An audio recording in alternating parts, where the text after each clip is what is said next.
One special piece was the piece by Sue Johnson titled Untitled with Woodpeckers, 1985. And it is a mixed media piece, but it is so much more than that.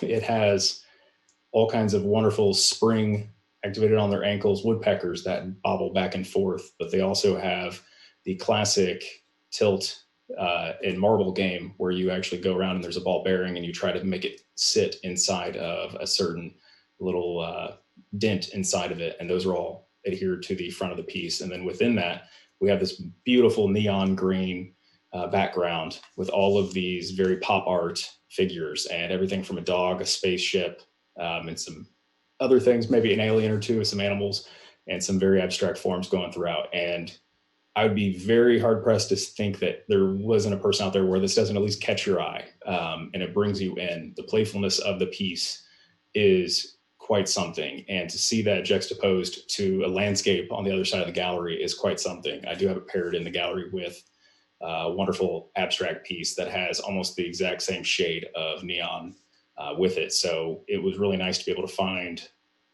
kind of a retro color palette that all from these unlinked pieces to kind of pull together in some of these spots. But I thought it was a great bridge and a great way to kind of give everyone a sense. It's towards the beginning of the gallery of what kind of show I was trying to put together of this is something that should be fun. I didn't want it to be a dry show. I wanted it something where there's a little playfulness in it and also engage. This is something that for myself, I would have really responded to as a child. So being sure that we're there trying to stimulate and say art can be all kinds of things. It can be a landscape, it can be a portrait, it can be abstract. There can also be wonderful pieces like this where it's a starting block for your imagination.